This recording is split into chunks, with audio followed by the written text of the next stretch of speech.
Salut, alors aujourd'hui on se retrouve pour l'achat manga du mois de mai 2021 et je suis en vacances. Oui, ces deux informations n'avaient rien à voir, mais qui dit vacances dit plus de vidéos. C'est faux bien sûr, hein. Non, qui dit vacances dit plus de sommeil et plus de games de LoL. Oui, je ne pouvais pas vous mentir plus longtemps, non, c'est mort. Surtout que la canicule va arriver, donc ça va être un enfer pour tourner. Voilà, j'espère que le FCT va assumer, c'est tout. En fait, je sens qu'il y a un truc que je voulais dire, mais j'ai oublié. Du coup, je pense que j'ai oublié de dire un truc important. Ah oui, c'est bon, la mémoire m'est revenue. C'est juste pour vous prévenir d'un truc très simple. Vous n'êtes pas sans savoir que je fais de temps en temps des lives sur cette chaîne, et ça va continuer, j'espère. Mais alors qu'avant, je laissais toutes les rediffs sur ma chaîne, dorénavant, les rediffs de live seront en non répertoriés. Mais pas de panique, même si je sais que personne panique. Si vous voulez voir les rediffs de tous les lives, même si je sais pas qui voudrait voir des heures de live inutiles, peut-être qu'il y a des gens qui ont du temps à perdre, je sais pas, bref. Si vous voulez voir ces anciennes rediff, j'ai créé une playlist live sur la chaîne, donc dans la catégorie playlist, c'est logique, les mots ont un sens. Bref, et dans cette playlist live, vous retrouverez logiquement toutes les rediffs de live en non répertoriés. Voilà, donc dorénavant, je ne garderai que le dernier live en rediff public sur la chaîne, tous les autres seront en non répertoriés, mais trouvables dans la catégorie playlist live. Voilà, en fait, j'ai fait ça par souci de lisibilité, si tu veux, d'ergonomie de la chaîne, pour qu'en fait la page d'accueil et l'onglet vidéo soient plus clean, c'est tout. Voilà, maintenant j'espère que tout est clair. Si vous avez des questions, n'hésitez pas à les garder pour vous, parce que j'ai pas que ça à foutre. J'ai des heures de sommeil à rattraper. Merci de votre compréhension, abonne-toi bien sûr et like cette vidéo. On peut passer à l'achat manga du mois de mai. Allons-y. On ira, on saura acheter des mangas pour remplir ce monde de gros weeb. La première chose que je veux faire de manière inconditionnelle ce soir, avant de parler de quoi que ce soit d'autre, si vous m'y autorisez, c'est de demander pardon. Et on va commencer cet achat manga avec les envois de Kana qui m'ont notamment envoyé leurs deux nouvelles nouveautés. Nouvelles nouveautés, oui, bon. Je sais, c'est un pléonasme, merci de pas me le rappeler, encore une fois, j'ai des heures de sommeil rattrapées. Donc on retrouve le tome 1 de Bucket List of the Dead et le tome 1 de Kowloon Générique Romance. Alors en tant que peintre qui a eu 16 à ses derniers bilans de fin d'année, d'ailleurs, hein, je dis ça juste histoire de flex comme ça, j'aime beaucoup l'association du rose et du bleu. Ça marche extrêmement bien dans l'association du cercle chromatique. Et avec j'ai reçu deux fascicules, on pourrait dire, donc on a cette brochure, je sais pas comment on appelle ça, comme ça, de Bucket List of the Dead, avec quelques informations comme ça sur les auteurs, sur le manga, sur l'histoire et les personnages, hein, et notamment sa liste des 100 choses à faire avant de mourir. Et il y a une liste qui est vide, donc c'est à moi de la remplir, je suppose, hein, 100 choses à faire avant de mourir. Ah non, 100 choses à faire avant de devenir un zombie. Il y a une nuance, oui, puisque c'est une histoire de zombies, on parlera de ça après. En vrai, je sais même pas, hein, qu'est-ce que j'ai envie de faire avant de devenir un zombie. Devenir challenger sur LoL, c'est tout, je sais pas. Je crois que ma vie n'a aucun sens en fait. N'hésitez pas à me dire vous dans les commentaires qu'est-ce que vous aimeriez accomplir avant de devenir un zombie. C'est juste pour le référencement bien sûr, hein, je lirai pas, non. J'ai des heures de sommeil à rattraper encore une fois. À la fin aussi, on a quelques illustrations très belles en couleur, hein, vraiment j'aime beaucoup le style de l'auteur au niveau des illustrations couleurs, puisque c'est le principe de ce qu'on est en train de voir, oui. Et dans l'autre fascicule qui est extrêmement stylé, encore une fois, on retrouve l'association du rose et du bleu qui marche très bien. Donc ça s'ouvre comme ça, et dedans on retrouve des illustrations, voilà, tout simplement des planches du manga en illustration, voilà. Ah, j'ai aussi reçu une sucette pour Bucket List of the Dead, voilà, de zombies. Mais je la mange pas parce que je suis en diète pour devenir énorme et sec. Un énorme sac plutôt. Oh putain, je suis trop fort en jeu de mots, c'est incroyable. Bref, mais nous, ce qui nous intéresse, c'est les mangas. Et donc, Bucket List of the Dead, bah, je vous en avais déjà parlé dans ma vidéo 3 mangas que j'attends pour 2021 en France, qui est donc sorti en janvier 2021. Et dans cette vidéo, je vous parlais de Blue Period, dont j'ai déjà parlé dans de précédents achats manga, de The Fable, dont j'ai déjà parlé aussi précédemment dans un achat manga. Et donc, le dernier manga que j'attendais pour 2021 dans cette vidéo, c'était Bucket List of the Dead. Logique, j'aurais pas fait cette intro pour introduire le manga si c'était pas le cas. Donc c'est un manga que j'attendais énormément pour deux raisons. La première est que l'auteur de ce manga au scénario est nul autre que Haro Azo, qui est tout simplement et nul autre que l'auteur d'Alice in Borderland. Manga et série Netflix que j'ai adoré et dont j'ai fait une vidéo dessus. Oui, j'ai fait une vidéo sur Alice in Borderland dans laquelle je parle autant du manga que de la série live sur Netflix. Donc je te mets l'affiche si j'ai pas la flemme comme d'habitude. Clic hors conséquence. Après cette vidéo, bien sûr. Mais donc forcément, si j'ai adoré Alice in Borderland, j'attends les autres œuvres de l'auteur, c'est logique. Et la deuxième raison, c'est qu'on parle d'une histoire de zombies, mais ici, ce n'est pas une catastrophe, ce n'est pas traité comme tel. Ici, le héros est content de cet apocalypse zombie, car ça le libère de son quotidien monotone. En fait, le héros de cette histoire est ce qu'on appelle un karoshi, je crois que ça se prononce comme ça. N'hésitez pas à me reprendre si c'est pas le cas. Mais en gros, un karoshi, c'est les fonctionnaires surmenés au Japon, qui font énormément d'heures supplémentaires, qui limite dorment au bureau, qui vraiment en fait n'ont pas de vie en dehors du travail quasiment. Et donc qui dit karoshi dit burn-out, dépression et toute la panoplie de l'emmerde, oui. Donc en fait on est sur un héros qui déteste sa vie actuelle qu'on pourrait qualifier de vie monotone, métro, boulot, dodo, et qui en fait voit comme une liberté cet apocalypse zombie. Donc c'est super intéressant comme angle je trouve. Surtout que c'est en soi à peu près les mêmes thématiques mais traitées différemment que dans Alice in Borderland. On sent que c'est un thème assez cher à Aroazo, hein. Peut-être qu'il a vécu ça, j'en sais rien, mais c'est un sujet qu'il aime traiter. Un personnage qui déteste sa vie actuelle, métro, boulot, dodo, mais qu'un événement limite fantastique vient bouleverser. Et j'ai trouvé ce premier tome très sympathique, je l'attendais pas pour rien, non. J'aime bien les dessins et l'absurde qui se dégage du manga, maintenant bien évidemment faudra voir comment tout ça est traité et développé. Non, parce que maintenant c'est bien d'avoir une bonne idée, mais ensuite faudra voir comment l'histoire se développe, comme toujours. Mais pour l'instant, ce tome 1 m'a pas déçu, j'ai eu ce que j'attendais en fait, hein. Sachant aussi que je l'avais déjà lu un peu avant, mais voilà, ce premier tome était vraiment cool. Ensuite, on a ce tome 1 de Kowloon, qui n'est pas un shoujo, mais plus un seinen de romance, et je vous invite à regarder ma mangatech derrière moi pour voir si vous arrivez à me citer un manga de romance vite fait. Je pense, je sais même plus, t'as vu, je sais pas dire, j'ai pas, oh là là. Cherchez pas, il y en a pas. Perdez pas votre temps, il y en a pas. Zéro. Je lis pas tout ce qui est shoujo ou romance, hein. Moi c'est que de la bagarre et de la guerre, hein, généralement. Mais donc au bout d'un moment, c'est bien aussi d'essayer de s'ouvrir à d'autres genres, d'autres styles, d'autres narrations. Et c'est ce que j'ai essayé de faire avec ce qu'on pourrait appeler ma première histoire de romance, tout simplement. Et franchement, ce premier tome, je l'ai presque adoré. Si je devais mettre une note, je mettrais genre 14,9. Surtout qu'on n'est pas sur une simple romance, il y a aussi une histoire presque SF, limite sur une réalité alternative, presque dystopique, avec cette histoire de nouvelles terres flottantes et cette notion du temps. Il y a pas mal de mystères qui entourent l'intrigue, notamment avec le cliffhanger de fin que je vais pas spoil bien sûr. Et surtout un truc que j'ai adoré, qui m'a tout de suite retenu dans la lecture, au-delà des dessins old school magnifiques bien sûr, c'est le rythme et le découpage du manga qui font très film. Je veux dire rien que l'intro, les premières pages du manga, dans le rythme et le découpage, c'est une cinématique de film. Tu prends un réalisateur random, il a juste à retranscrire à travers une caméra les plans et les découpages de cases du manga et t'as fait un film tout seul. GG Wellplay. Merci pour les travaux. Et même, j'ai adoré cette ambiance de nostalgie qui plane autour du manga et donc notamment forcément l'ambiance de cette ville surpeuplée, Kowloon, qui en fait est inspirée d'une vraie ville à Hong Kong, je crois, et qui s'appelle également Kowloon. Donc logique, encore une fois, les mots ont un sens, oui. Mais donc voilà les deux nouveautés du mois de mai chez Kana, et en vrai je dirais que ma préférence sur ce tome 1,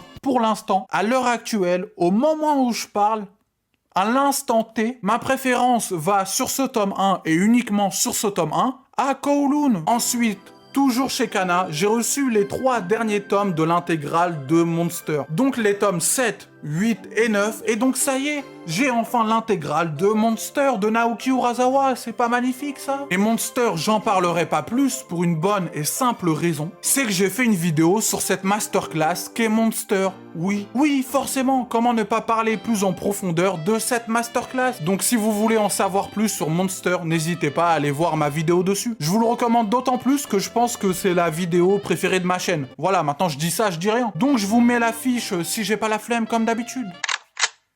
Clic hors conséquence. Après cette vidéo, bien sûr. Et pour finir sur ces envois, j'ai également reçu le one-shot Death Note Short Stories. Et quand j'ai reçu ce tome, honnêtement, ça m'a fait bizarre. Car il faut savoir que Death Note, c'est parmi les tout premiers mangas que j'ai pu lire de ma vie. Le tout premier, c'est One Piece, mais juste derrière, c'est Death Note. J'avais genre 10-11 ans et je les achetais au Virgin Megastore des Champs-Élysées. D'ailleurs, parlons-en du Virgin Megastore des Champs-Élysées. C'était le meilleur magasin de l'histoire, et j'ose le dire. J'étais tout le temps là-bas, c'est simple. Tu me cherchais dans Paname mais t'avais pas mon hume, rends-toi au Virgin Megastore des Champs-Élysées. Il y avait 9 chances sur 10 que tu me croises là-bas. C'était mon terre-terre. J'achetais tous mes jeux vidéo là-bas, mes mangas là-bas, mon forfait était là-bas, mon matériel de dessin, tout ce qui est crayon, feuille, stylo, t'as compris, là-bas. Mes cartes Yu-Gi-Oh! Aussi là-bas, oui. Bref, depuis que les Virgin Megastore ont disparu de France, je ne suis plus le même. Et je pense même qu'on pourrait dire que c'est à partir de là que j'ai entamé ma transformation en Dark Sasuke. Bref, mais tout ça pour dire que forcément quand j'ai reçu ce tome, la nostalgie s'est emparée de moi, bordel. Death Note. Oui, je suis un être sensible. Un sentiment de nostalgie m'envahit, me rappelant que chaque jour qui passe nous rapproche inexorablement de la mort.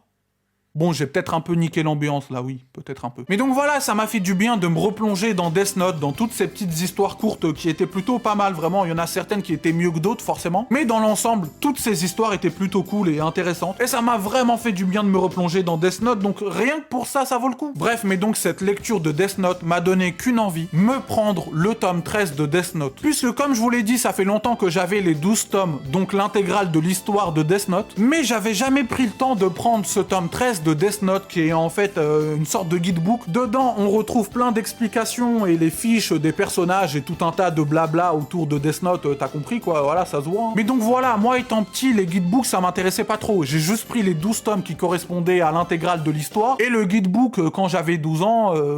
Je m'en bats les couilles en fait. Je m'en bats les couilles. Mais maintenant que j'ai grandi, mûri, évolué, bah je m'en fous toujours autant des guidebooks, c'est vrai. Mais donc là en vrai c'était surtout pour compléter ma collection, enfin avoir l'intégrale de Death Note plus le Death Note Short Stories, histoire vraiment d'avoir la collection complète et me replonger encore plus dans Death Note. Lisez Death Note ou regardez l'animé, il est très bien aussi. On ira, on saura acheter des mangas pour remplir ce monde de gros weeb. Et on continue cet achat manga avec, ouais, l'intégrale de Tokyo Ghoul et les 2 premiers tomes de Tokyo Ghoul Re, donc la suite de Tokyo Ghoul, c'est logique, que j'ai chopé d'occasion pour 60 balles, et oui, les affaires sont les affaires. Alors Tokyo Ghoul, c'est un manga que je comptais commencer un jour ou l'autre, car on m'a toujours dit que le manga était bien mieux que l'animé, mais suite à pas mal de discussions et de recommandations sur mon Discord, j'ai décidé de le commencer maintenant, tout simplement. Encore une preuve de plus que ce Discord est trop bien, est incroyable, et lunaire j'ai envie de te dire. Et c'est donc pour ça que tu dois rejoindre le Discord, si tu veux bien sûr, hein, je te force pas la main, bien sûr, c'est toi qui décides, hein, bien sûr, bien sûr. Moment pub pour le Discord. Rejoins ce Discord rempli de weeb d'élite, une communauté bienveillante et passionnée, des salons de fous et incroyables où tu pourras partager tes mangas, ta mangatech, tes recommandations et toutes tes pensées les plus cool et Dark Sasuke. Un Discord incroyable qui possède un staff réactif et plein d'emotes incroyables faites par mes soins. Ouais, ajoutez-moi, par pitié. Donc bah j'ai lu tous ces tomes et c'était incroyable. Je comprends maintenant les gens qui disent que l'animé a détruit un manga incroyable. Mais Tokyo Ghoul, j'en parlerai pas plus dans cet achat manga pour une seule bonne raison. Je compte très prochainement faire une vidéo sur Tokyo Ghoul, c'est obligé. Je me dois de rétablir un manga incroyable assassiné par un animé de merde. C'est mon devoir. It's my fucking job. Donc attendez-vous à une vidéo très prochainement sur cette masterclass. Mais en attendant, lisez Tokyo Ghoul et rejoignez le Discord. C'est tout pour le moment. On ira, on saura acheter des mangas pour remplir ce monde de gros weeb. Alors dans le précédent achat manga, je vous avais dit que j'avais envie de m'intéresser un peu plus aux one-shot et histoires courtes. Et j'ai pas mytho, puisque voici 3 one-shots que j'ai acquis durant le mois. Donc on retrouve du Inyo Asano avec Solanin, mais aussi Anthologie et le one-shot. Quoi? Vous l'entendez comme moi, vous l'entendez? Et le one-shot Sneguroshka de Hiroaki Samura. Donc également l'auteur du manga L'habitant de l'infini. Donc voilà, ça fait 3 one-shots et 3 one-shots que j'ai beaucoup aimé. Alors par contre, je vous préviens, bon vous connaissez Inyo Asano sûrement déjà, mais ces 3 lectures, faut peut-être pas trop les faire si t'es un peu dans un mauvais mood, hein. C'est pas trop...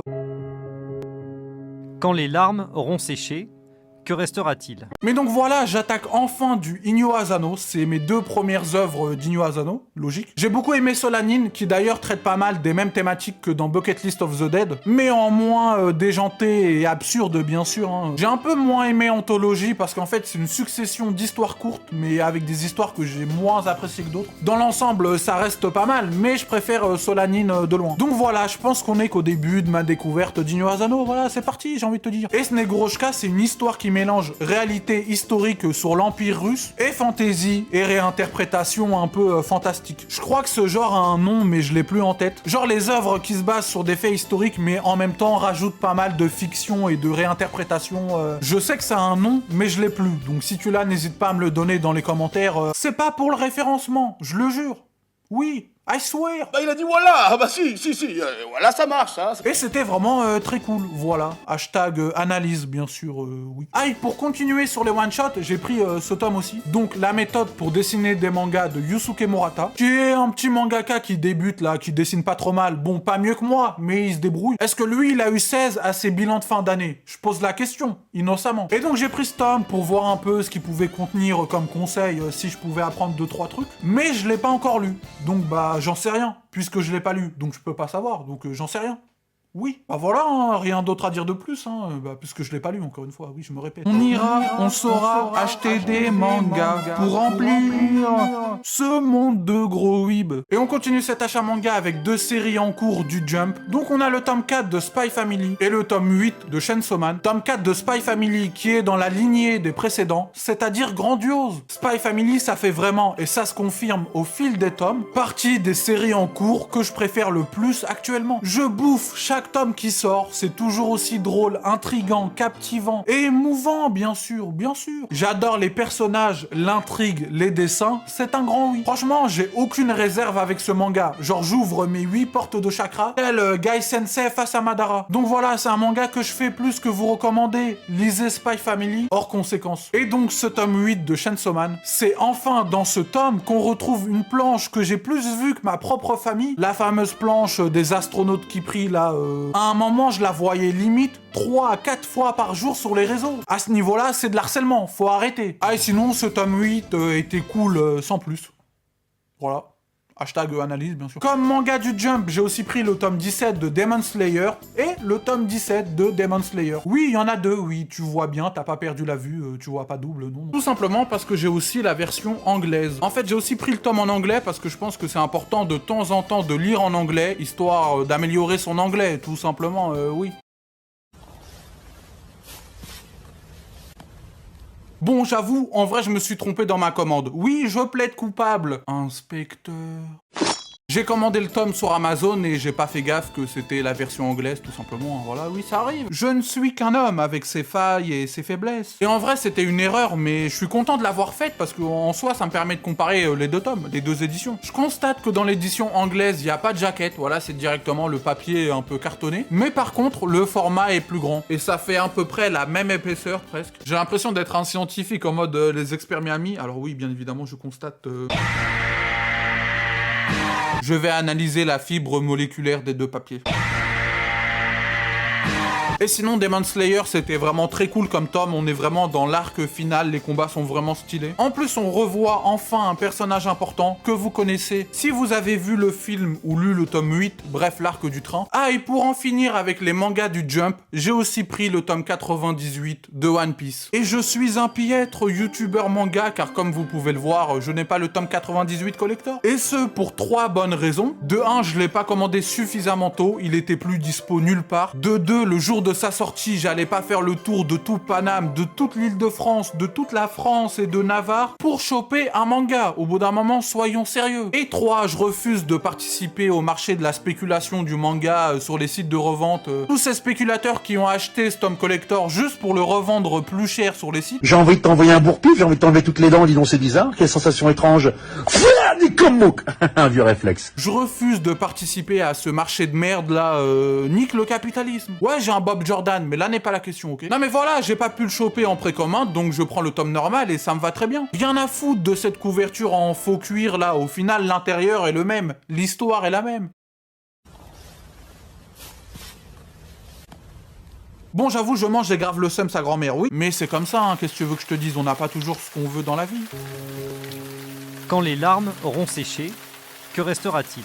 Et One Piece, bah c'est One Piece, vous connaissez, moi je suis à jour au niveau des chapitres et puis voilà. On ira, on saura acheter des mangas pour remplir ce monde de gros weeb. Et on continue cet achat manga avec du Moonlight Act, donc du tome 16 au tome 22. Et Moonlight Act, c'est incroyable. Au début de ma découverte, j'aimais bien, genre j'adorais l'univers, les personnages, c'était vraiment un bon shonen sans faute de Fujita. Comme d'habitude avec Fujita, que des bons shonen à son palmarès. Mais rien de plus, c'était pas non plus un truc de fou magistral, une claque, une masterclass comme l'était Karakuri Circus ou Ushio Totora, pour citer deux shonen incroyables de Fujita. Mais à partir de l'arc des 1000 et une nuits, donc vers les tomes 11, 12, 13, ça devient exceptionnel. Je troll pas quand je dis que pour moi, cet arc des 1000 et une nuits est genre top 10 arc shonen all time. Déjà que ça faisait que monter en puissance, cet arc explose le plafond. Après Moonlight Act, c'est assez spécial, donc je sais que ça plaira pas à tout le monde, comme d'habitude, de toute façon avec tous les mangas, mais encore plus particulièrement les mangas comme Moonlight Act, qui sont assez perchés. Mais pour moi, c'est juste trop bien. J'adore Moonlight Act, j'adore Fujita, j'adore Karakuri Circus, j'adore Ushio Totora, bref. Et si au début ça vous plaît pas trop, essayez au moins d'aller vers les tomes 18, 19,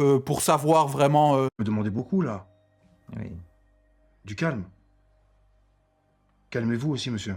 Le portefeuille est vide, mais le cerveau est plein. Oui. Philosophe, ça fait réfléchir, ça dit beaucoup sur la société. On ira, on saura acheter des mangas pour remplir ce monde de gros weeb. Et on continue cet achat manga avec pas mal de petits seinen bien sympathiques. Quelle intro de merde. Donc on a le 8e et dernier tome de la nouvelle édition de Parasite. Le tome 1 de Parasite Reversi, qui est une sorte de spin-off histoire parallèle à Parasite. Logique puisque c'est dans le titre Parasite. Les mots ont un sens encore une fois. Le tome 6 de Sido et le tome 3 de Blue Period. Donc voilà, ça nous fait pas mal de petits seinen. Donc bah j'ai enfin fini Parasite en manga puisque moi je l'avais déjà fini mais en animé. J'avais aussi envie de me faire le manga et cette nouvelle édition était la parfaite occasion. Et c'était bah très cool, très bien, très intéressant. Voilà, c'est Parasite, vous connaissez, œuvre culte du manga.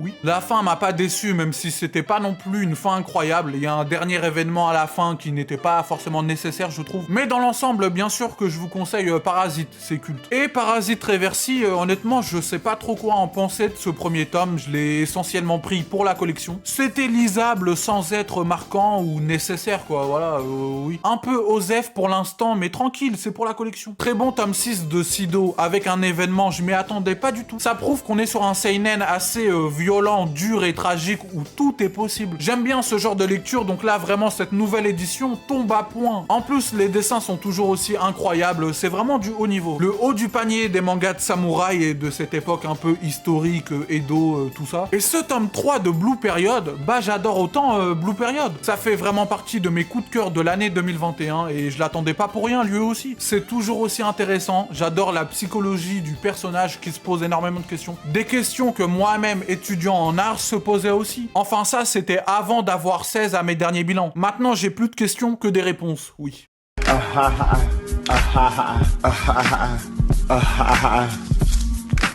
Ouais, je flex encore, le karma va me rattraper, mais je prends le risque. Viens me chercher, karma. Pardonne-moi, pardonne-moi. Vas-y, filme-le ce tu veux. Bref, Blue Period, si vous vous intéressez à l'art ou même à la psychologie d'un personnage, et notamment ce thème d'un jeune personnage en quête d'avenir et de questionnement existentiel, en plus d'une lecture au rythme posé tranquille, bah Blue Period est fait pour vous, voilà. On ira, on saura acheter des mangas pour remplir ce monde de gros weeb. Et on finit comme d'habitude cet achat manga avec les tomes 20 et 21 de la nouvelle édition de Naruto chez Hachette. Ok, j'achète, prends mon argent. Et comme d'habitude avec Naruto, bah j'ai fait une vidéo sur Naruto. 5 bonnes raisons de voir Naruto. Donc je vous mets la fiche si j'ai pas la flemme comme d'habitude.